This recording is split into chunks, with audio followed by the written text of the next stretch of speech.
मैं 4 साल का एक बच्चा यूं लकीरें खींच रहा था।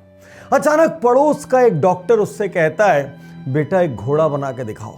और वो बच्चा जब घोड़ा बनाता है उस दिन उस बच्चे को समझ आता है कि मेरे अंदर आर्ट है। बेहद गरीब परिवार, 5 बच्चों में से एक था वो।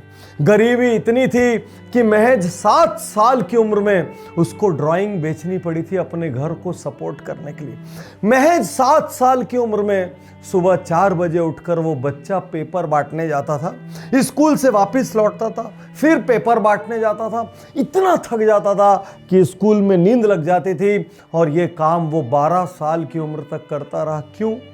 परिवार को सहारा देने के लिए। शायद हर कहानी तकलीफ से शुरू होती है। शायद हर कहानी जो इतनी सारी बायोग्राफीज उज्जवल पाटनी शो में डाली गई, 80% कहानियों में बहुत ज्यादा स्ट्रगल था। और यह भी एक ऐसी स्ट्रगल की कहानी है, और वो कहानी है दोस्तों जो हम सब के बचपन से जुड़ी हुई। हम सबको कार्टून दिखाने वाला, दुनिया को कार्टून सिखाने वाला, दुनिया के सबसे बड़े अम्यूजमेंट पार्क की चेन का मालिक, music, videos, Marvel, national geographic, ESPN, सब कुछ जिसके बैनर तले आता है। मैं बात कर रहा हूं वॉल्ट डिज्नी की, दुनिया में कार्टून और एनिमेशन के मसीहा की। मैं बात कर रहा हूं उस शख्स की जिसने अपनी जिंदगी में हर पल लगातार असफलताएं झेली और यूं लिया असफलताओं को मानो वो एक मजाक हो, मानो वो एक पड़ाव हो। दोस्तों, वॉल्ट डिज्नी ने रचना की दुनिया की सबसे महानतम कंपनियों में से एक, जिसका आज मार्केट वैल्यूएशन $269 बिलियन है। और आज हम जानेंगे इनके जीवन के असाधारण स्ट्रगल्स के बारे में, इनकी स्ट्रेटजीज के बारे में, इनके फेलियर्स के बारे में, और कितने गर्व से फेल होते थे और उसके बाद कैसे अगला स्टेप लेते थे, इस बारे में। और सबसे खुशी की बात, उज्जवल पाटनी शो अब 48 घंटे पहले स्पॉटिफाई पर अवेलेबल है। स्पॉटिफाई ऐप डाउनलोड कीजिए, उज्जवल पाटनी शो को फॉलो कीजिए। यदि ये वीडियो आप तक किसी के माध्यम से पहुंचा हो, उज्जवल पाटनी यूट्यूब चैनल सब्सक्राइब करें, बेल आइकन नहीं दबाया हो दबा दे। जब स्टीव जॉब्स ने एप्पल को लेकर जिद दिखाई, लोगों ने कहा पागल है। जब इलॉन मस्क ने कहा रियूजेबल रॉकेट बनाऊंगा, लोगों ने कहा पागल है। और 1934 में, ये तो आज की बात कर रहे हैं, मैं 1934 में जब कोई सुविधा नहीं थी, उस वक्त वॉल्ट डिज्नी ने अनाउंस किया दुनिया की पहली एनिमेटेड साउंड के साथ, कलर के साथ एक प्रॉपर फिल्म बनाऊंगा। लोगों ने कहा पागल है। उस जमाने में 1934 में 4 ईयर प्रोडक्शन स्केड्यूल स्टार्ट हुआ। फिल्म का नाम था स्नो व्हाइट एंड 7 ड्वार्फ्स। और आज जैसे कंप्यूटर थे क्या? कुछ नहीं था भाई। हर चीज हाथ से बनाना है, हर चीज आदमियों को करना है। कार्टून बनाना है तो उसके कटआउट्स लगेंगे, इंसान कपड़े पहन के इधर से उधर भागेगा और एक एक वक्त में 50 लोगों को कोऑर्डिनेट करना पड़ेगा। डिज्नी असल पागल थे। यदि मैं कहूं उनके अंदर 10 इलॉन मस्क थे और 10 स्टीव जॉब्स थे, कोई आश्चर्य की बात नहीं है। क्या किया उन्होंने, आप कल्पना भी नहीं कर सकते। पैशन किसे कहते हैं, जुनून की इंतहा किसे कहते हैं। एनिमेटर्स जानवरों को ठीक से समझ सके, उनके मोशन को ठीक से समझ सके। अरे भाई, उसके लिए स्टूडियो में असली एनिमल्स डाल दिए। असली एनिमल वहां घूम रहे और केज में नहीं, आधे एनिमल खुले घूम रहे और उनके मूवमेंट को देख के एनिमेटर्स को ड्रॉ करना है। और एनिमेटर्स घबरा रहे हैं, हड़बड़ा रहे हैं, साथ में बना रहे हैं। किस लिए? ताकि वहां सच्चाई आ सके, सच्चाई। और जब ये मार्वल रिलीज हुआ, जब ये पागलपन भरा क्रिएशन 1937 में रिलीज हुआ, पूरी दुनिया दांतों तले उंगली दबाकर देखती रह गई, तालियां बजाकर देखती रह गई। दुनिया की सबसे सक्सेसफुल, सबसे ज्यादा बिजनेस करने वाली साउंड बेस्ड एनिमेटेड फिल्म थी वो। तो इतिहास ऐसे ही रचे जाते हैं जब आप सारी सीमाओं को तोड़ देते हैं। इतिहास ऐसे ही रचे जाते हैं जब आप अपने समय से 50 साल और 100 साल आगे का सोचते हैं। इतिहास ऐसे ही रचे जाते हैं जब आप अपना सब कुछ दांव पर लगा देते हैं। सेफ मत खेलिए, सेफ मत खेलिए। अपने समय से आगे आइए, अपने समय से बड़ा सोचिए, अपने समय से आगे सोचिए। लोग हंसेंगे, बार बार कह रहा हूं, लोग हंसेंगे। और यदि लोग हंस रहे हैं तो मान के चलना रोड सही है। इस केस स्टडी को रिकॉर्ड करते हुए मैं खुद वॉल्ट डिज्नी से इतना अभिभूत हो गया कि मैंने क्लाइमेक्स से शुरुआत कर दी। रुकते हैं, वापस से पूरी फिल्म देखते हैं कैसी बनी वॉल्ट डिज्नी की जिंदगी। अभी इस पल जब मैं केस स्टडी शूट कर रहा हूं, मेरे मन में सैकड़ों विचार आ जा रहे हैं। जब मैं आज के टीन्स को देखता हूं, यंगस्टर्स को देखता हूं, ऐसा लगता है सब कुछ एकदम फ्रजाइल सा हो गया है। जरा सा मम्मी पापा ने डांटा, जरा सा बाहर किसी ने डांटा, जरा सा स्कूल में कुछ उल्टा हुआ, कुछ भी कर लेते हैं। कमरा बंद करने से लेकर सुसाइड तक सब कुछ मानो आसान हो गया। असफलता झेलने की हिम्मत चली गई। एक बार वॉल्ट डिज्नी के फेलियर्स को मेरी नज़र से देखिए, मेरी आवाज़ में सुनिए। आपको समझ में आएगा कि स्ट्रगल क्या होता है और क्या जिंदगी के बिल्डिंग ब्लॉक्स फेलियर्स होते हैं। क्या फेलियर्स जिंदगी में सक्सेसफुल होने के लिए इतने ज़रूरी हैं। जब वॉल्ट डिज्नी 16 साल के थे, एक दिन उन्होंने तय किया मैं आर्मी में जाऊंगा, लेकिन उनको पता चला अभी आर्मी के लिए वो 1 साल छोटे हैं। कायदे से तो निराश हो जाना चाहिए था, नहीं, अपने बर्थ सर्टिफिकेट को उन्होंने फोर्ज किया। फोर्ज करके आर्मी ना सही रेड क्रॉस में एडमिशन ले लिया। अब रेड क्रॉस में एडमिशन लेके चुपचाप एम्बुलेंस चला सकते थे जिंदगी भर? नहीं, अंदर का आर्टिस्ट जिंदा था। एम्बुलेंस पे अपना आर्ट वर्क किया, एम्बुलेंस पे कार्टून्स बनाए, इतना काम किया कि आर्मी के न्यूज़पेपर्स में इनको जगह मिली। अब क्या कहेंगे, एक तरफ असफलता है, आर्मी ज्वाइन करने की सोची नहीं कर पाए, और दूसरी तरफ सफलता है। अरे जहां मौका मिला वहीं आर्ट डिस्प्ले किया, जब है जहां है जैसे है वहीं से शुरू किया। एक और फेलियर के बारे में बताता हूं। आर्मी से लौटे, अच्छे खासे आर्टिस्ट की इमेज थी, सोचा जॉब करूंगा, शांति से जिंदगी जीऊंगा। एक कंपनी में जॉब भी मिल गया, उनके ब्रदर रॉय ने दिलवा दिया। वहां क्या हुआ जानते हैं? अरे दुनिया के सबसे बड़े इमेजिनेटर को यह कहा गया यू लैक इमेजिनेशन, और जॉब से निकाल दिया गया। सोचिए, इतनी कच्ची उम्र में कोई आपको कहे तुम्हारे अंदर टैलेंट नहीं है, आप जिस चीज में स्पेशलिस्ट बनना चाहते हैं बोले तुम्हारे अंदर हुनर नहीं है, खत्म हो जाएंगे लोग। लेकिन ये तो किसी और मिट्टी का बना था। इस फेलियर को, इस असफलता को भी इन्होंने एक लर्निंग ब्लॉक माना, आगे बढ़ गए। अब की बार सोचा अपना बिजनेस खोलूंगा। अपने एक दोस्त के साथ मिलकर एक कंपनी स्टार्ट करी। लेकिन मेरे दोस्त महज 1 महीने बाद उनको कंपनी बंद करनी पड़ी, क्योंकि कोई ग्राहक नहीं थे। इस एक शख्सियत वॉल्ट डिज्नी के जीवन में इतनी असफलताएं हैं, हम में से कई के जीवन में जितनी मिला करनी होंगी। उसके बावजूद इन्होंने इतिहास कैसे रचा, उसके बावजूद ये दुनिया के सबसे बड़े आइकॉनिक लोगों में कैसे बने, इस केस स्टडी को अंत तक देखना, आपको बहुत सारे राज मिलेंगे। और आज के बाद बड़ी से बड़ी असफलता आपके सामने आ जाए, यदि आपके अंदर 1% डिज्नी का प्रवेश हो गया, मान के चलना ऐसी सैकड़ों असफलताओं से आप निपट लेंगे। दोस्तों, आज जिस वॉल्ट डिज्नी कंपनी को हम देखते हैं, उसकी शुरुआत कैसे हुई? उन्होंने अपने भाई रॉय के साथ मिलकर लॉस एंजलिस में एक गैराज किराए पर लिया, और गैराज किराए पर लेने में पूरी सेविंग्स लग गई। अब न तो स्टाफ थे, न इंफ्रास्ट्रक्चर था। एक और इंटरेस्टिंग फैक्ट यहां आपको बताऊं, एनिमेशन का, कार्टून का सेंटर था न्यूयॉर्क, लेकिन भाई रॉय चूंकि लॉस एंजलिस में टीबी से रिकवर कर रहे थे, ये भी अपने भाई के प्रेमी थे, इन्होंने कहा चलो यार लॉस एंजलिस में शुरू करते। लॉस एंजलिस मार्केट नहीं था, फिर भी लॉस एंजलिस में शुरू करने का निर्णय ले लिया। अब स्टाफ नहीं थे, इंफ्रा नहीं था, लेकिन बाहर में एक बड़ा बोर्ड लगा था, डिज्नी ब्रदर्स कंपनी, और ये बोर्ड उनको इंस्पायर करता था कि एक दिन मैं ऐसी बड़ी कंपनी का निर्माण करूंगा। और आज जो वॉल्ट डिज्नी हम पूरी दुनिया में फैला हुआ देखते हैं, वो उस छोटे से रेंटेड गराज से शुरू हुआ था। कभी कभी मेरे को क्या लगता है कि HP हो, डेल हो, एप्पल हो, हार्ले डेविडसन हो, सब कंपनी गैराज से शुरू होती है। तो भाई यदि पैसा भी है ना, तो भी कंपनी गैराज में तिलक लगा के शुरू करनी चाहिए, शायद ही कोई टोटका होता होगा। और दोस्तों, वहां से कंपनी शुरू हुई, बढ़ती चली गई। वहां पर पहली सीरीज अलिस इन वंडरलैंड आई और वो हिट हो गई। हिट हुई तो और एनिमेटर्स वहां पर लगने लगे, और वहां पे फिर ओसवाल्ड द रैबिट एक और कैरेक्टर का जन्म हुआ। सार क्या है? सार एक है, हर बड़ा एम्पायर एक छोटी सी शुरुआत से बाहर आता है। हर बड़े व्यक्ति को इतिहास देखा जाए तो इंफ्रास्ट्रक्चर की कमी होती है, रिसोर्सेज की कमी होती है, पैसों की कमी होती है, और वहीं से बड़ी बड़ी कहानियां जन्म लेती। आज जहां हो, आज जैसे हो, आज आपके पास जो हो वहीं से शुरुआत करो। लेकिन एक बात याद रखना, सपने बड़े रखना। उस छोटी सी दुकान में जैसे उतना बड़ा बोर्ड वॉल्ट डिज्नी ने लगा कर रखा था, वैसा ही एक बोर्ड आपके बाहर और आपकी सोच में लगा होना चाहिए।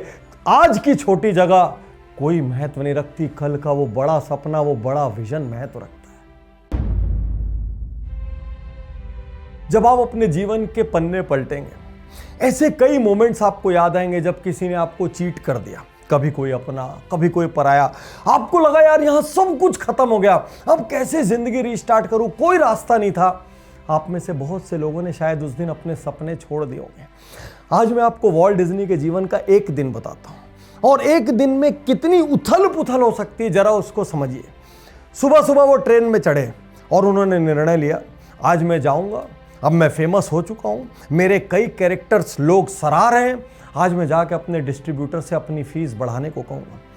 जब वो अपने डिस्ट्रीब्यूटर के पास पहुंचते हैं तो उल्टा हो जाता है। डिस्ट्रीब्यूटर उनसे कहता है तुम्हारी फीस कम करो, और जब वो चारों ओर देखते हैं तो हैरान हो जाते हैं, क्योंकि उनके सारे की एम्प्लॉइज उनके डिस्ट्रीब्यूटर ने पोच कर लिए थे, चुरा लिए थे।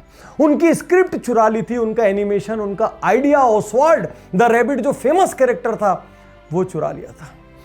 वहां पर वॉल्ट डिज्नी ने क्या किया? कोई और होता तो लड़ाई झगड़ा करता, रोता धोता, डिप्रेस हो जाता, सब कुछ हो जाता। वॉल्ट डिज्नी ने अपने सबसे फेवरेट खास एनिमेटर को उठाया, वापस चल पड़े। ट्रेन में बैठे थे, शांति से सोच रहे थे अब क्या, क्योंकि उनके भीतर एक एटीट्यूड था जिसको 2 शब्दों में कहा जाए, मूव ऑन। जो होगा देखा जाएगा, एक बार आगे बढ़ते हैं। और भाई ट्रेन में बैठे बैठे उनके दिमाग में आइडिया आ रहे, आइडिया खत्म नहीं हो रहे, वो रो नहीं रहे, डिप्रेशन में नहीं जा रहे, ऐसा नहीं कि पी खा के कहीं किसी कोने में पड़े, कुछ नहीं, सोच रहे हैं। और पता है सोचते सोचते मिकी माउस, दुनिया के सबसे आइकॉनिक कैरेक्टर का जन्म हुआ। अरे यहां भी तो अच्छा हो जाता। उस मिकी माउस को जब इन्होंने उतारा तो एक नहीं 2 सीरीज फेल हो गई। कुछ भी आसानी से नहीं मिला, हर सफलता के पीछे कई असफलताएं थी, लेकिन उसके बावजूद मिकी माउस एक कैरेक्टर नहीं रहा, एक कंपनी बन गया जिससे जुड़ा हर प्रोडक्ट दुनिया ने सराहा। तो यहां पर बिजनेस लेसन क्या है? अपनी चीजों के, अपने आर्ट वर्क की, अपनी रिसर्च की, अपने इन्वेंशंस की कॉपीराइट, पेटेंट सब करा कर रखिए ताकि कोई उसको चोरी ना कर सके। अपने जो क्लोज एम्प्लॉइज है, जो ट्रस्टेड एम्प्लॉइज है, जो क्रिटिकल इंपॉर्टेंट एम्प्लॉइज है, उनको बराबर सेट करके रखिए, उनके साथ कॉन्फिडेंशियलिटी डॉक्यूमेंट, सारे बॉन्ड साइन करा कर रखिए ताकि किसी दिन वो आपको छोटा ना कर सके, आपको छोड़ कर ना जा सके। लेकिन साथ में एक एटीट्यूडिनल सलाह है, जिंदगी है तो चीटिंग्स होंगी, जिंदगी है तो धोखे मिलेंगे, जिंदगी है तो असफलताएं होंगी। इनको जिंदगी के गेम का पार्ट मानिए और आगे बढ़िए। बड़े सपने पर नजर रखिए। फिर से कह रहा हूं, जब बड़े सपने पर नजर रहेगी, रास्ते के छोटे मोटे स्पीड ब्रेकर परेशान नहीं करेंगे। वॉल्ट डिज्नी को महज एक आर्टिस्ट कहना उनके साथ अन्याय होगा। यदि मुझे मौका मिले तो मैं उनको साइंटिस्ट कह लूं, इन्वेंटर कह लूं, रिसर्चर कह लूं। उस जमाने में उन्होंने सोचा कुछ बड़ा किया जाए, कुछ प्रयोग किया जाए, कुछ रिवॉल्यूशनरी किया जाए, भीतर से आवाज आई, अब एक साउंड वाला कार्टून, एक साउंड वाली सीरीज बनाई जाए जिसमें पूरा साउंड हो। और क्या जमाना था तब, ऐसा कोई ट्रैक्स थोड़ी थे कि मिक्स कर लिए एक साथ 10 चीजें, बाद में पोस्ट प्रोडक्शन एडिटिंग कर लिए, कुछ नहीं। जो कुछ होना है वहीं पर होना है, do everything at one time. अब होता क्या था, आदमी कार्टून पकड़ के वहीं दौड़ रहा है, वहीं पर ऑर्केस्ट्रा म्यूजिक बजा रहा है, वहीं पर सारे लोग एक साथ गा रहे हैं, वहीं पर वॉइस उसके अंदर आ रही है, वहीं पर सब कुछ हो रहा है, और वहीं का वहीं मिक्सिंग हो रही है, वहीं का वहीं एडिटिंग हो रही है। एक वक्त पर कितने सारे लोगों को सिंक्रोनाइज करना। और वॉल्ट डिज्नी, उनको किसी की आवाज पसंद नहीं आई तो कार्टून में उन्होंने अपनी आवाज डाल दी। दोस्तों, जब ये कार्टून हिट हुआ, पहले लोग उनको पागल कह रहे थे, और सबको ऐसे लोगों को पागल कहा जाता है भाई, जो भी समय से आगे होता है, जो भी अपने काल से आगे की सोचता है, उसके पीछे लोग पड़ जाते हैं, उसको पागल कहते हैं, जुनूनी कहते हैं, सनकी कहते हैं, डेट लिख देते हैं तो असफल हो जाएगा।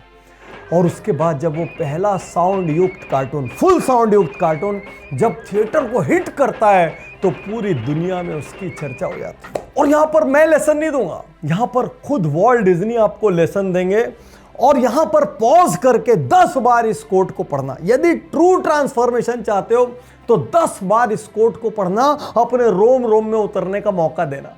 What ever you do it well, do it so well, when people see you do it, they will want to come back and see you do it again, and they will want to bring others to show them how well you do when you do it. यदि great product बनाना है, यदि बड़े सपने, बड़ी achievement हासिल करनी है, तो आपकी टीम भी उतनी ही ग्रेट होनी चाहिए, उतनी ग्रेट होनी चाहिए। एक दिन उन्होंने तय किया, अब शॉर्ट एनिमेशन फिल्में बहुत हुई, अब एक फुल फ्लेज मूवी बनानी है जो थिएटर्स में चलेगी, पूरी मूवी की तरह चलेगी। अब जब उन्होंने तय किया तो सारी दुनिया हंसी। उनके जो बैंकर्स थे, कहते हैं उनके बैंकर्स की रातों की नींद उड़ गई।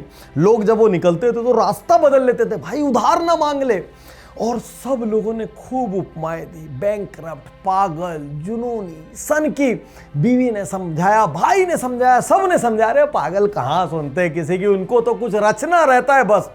और सब कुछ उन्होंने गिरवी रख दिया, घर गिरवी रख दिया, बिजनेस गिरवी रख दिया। सारी दुनिया हंस रही थी। और वॉल्ट डिज्नी क्या कर रहे थे? अपनी टीम को तैयार कर रहे थे। उन्होंने अपने सारे एनिमेटर्स को शिकागो के स्कूल में भेजा। वहां से संतुष्ट नहीं हुए, उन्होंने निर्णय किया मैं अपना आर्ट स्कूल खोलूंगा और अपने आर्ट स्कूल में एनिमेटर्स को सिखाकर वर्ल्ड क्लास टीम बनाऊंगा। आज आपसे सवाल करता हूं, आप में से बहुत से लोगों ने ग्रेट प्रोडक्ट बनाने का सपना देखा होगा, एक ग्रेट कंपनी बनाने का सपना देखा होगा, बड़ा ब्रांड बनाने का सपना देखा होगा। क्या आपकी टीमें वाकई इतनी दमदार है कि आपको वहां तक लेकर जाएगी? क्या आप भीतर से खुद इतने दमदार हैं, इतने एक्सीलेंट है? अरे तब मौके नहीं थे, तब वॉल्ट डिज्नी को अपनी स्कूल लगानी पड़ी। आज आपके लिए हम जैसे बिजनेस कोचेस ने पूरा businessjito.com खड़ा करके रखा है, जहां पर एक वीआईपी करने से एक दिन की प्रोडक्टिविटी कई दिन में बदल सकती है, जहां पर आपके स्टाफ को बेस्ट ट्रेनिंग कोर्सेज मिल सकते हैं, वो भी super low cost. Walt Disney ने जो मेहनत की उसका 0.01 आज आप बिजनेस जीतो में आकर कर लें तो आपकी टीमें ग्रेट हो सकती है, आप ग्रेट हो सकते हैं, और तब जाके पूरा होगा आपके ग्रेट कंपनी, ग्रेट प्रोडक्ट और ग्रेट ब्रांड बनाने का सपना। सैटरडे का दिन था, अपनी डॉटर्स के साथ पार्क में थे। वो बैठ के यूं अपना फलियां खा रहे थे और सामने बेटियों को खेलते हुए देख रहे थे। अचानक उनके मन में एक विचार आया, यार एक ऐसी जादुई जगह होनी चाहिए जहां पर पेरेंट्स, घर के बड़े, छोटे छोटे बच्चे, मिडिल एज बच्चों के साथ मिलके पूरा परिवार एंजॉय कर सके, पूरा दिन बिता सके, 2-3 दिन बिता सके, जहां पर एक क्षण का पता नहीं चले। और एक रेयर कॉम्बिनेशन के रूप में वॉल्ट डिज्नी एक तरफ तो क्रिएटिव बुद्धि थे और एक तरफ साथ में बिजनेस बुद्धि थे। जब डिज्नीलैंड का आइडिया उनके दिमाग में आया, उनको समझ आ गया भाई ये बहुत बड़ा प्रोजेक्ट है। उन्होंने उस पर एक टीवी सीरीज बनाने का निर्णय किया जिसमें लगातार कैरेक्टर्स प्रेजेंट किए जाते थे। 29 ईयर वो शो चला और बहुत बड़ा हिस्सा वॉल्ट डिज्नी ने खुद होस्ट किया। और मेरे दोस्त, जिस दिन डिज्नीलैंड बना, 1954 में दुनिया का पहला डिज्नीलैंड आया, हजारों लोग बहुत दिनों तक, सालों तक लगातार जाते रहे और एक के बाद एक डिज्नीलैंड बनते चले गए। और आज ये उज्जवल पाटनी शो वॉल्ट डिज्नी साहब को समर्पित है क्योंकि इस संडे को उनका बर्थडे है। वॉल्ट डिज्नी सर, आप जहां भी हैं, आपके जैसे लोग सिर्फ शरीर से जाते हैं, आप हर पल लोगों की यादों में जिंदा रहते हैं। जब जब लोग एक कार्टून देखेंगे, जब जब कोई छोटा बच्चा एक कैरेक्टर को देख के हंसेगा, खिलखिलाएगा, जब जब कोई डिज्नीलैंड में पैर रखेगा, आपको वो जरूर याद करेगा। और जाते जाते एक बार फिर से याद दिला दूं, उज्जवल पाटनी शो 48 आवर्स पहले स्पॉटिफाई पर अवेलेबल है। स्पॉटिफाई डाउनलोड करें, the Ujjwal Patni show follow करें। शुक्रिया, धन्यवाद, थैंक यू।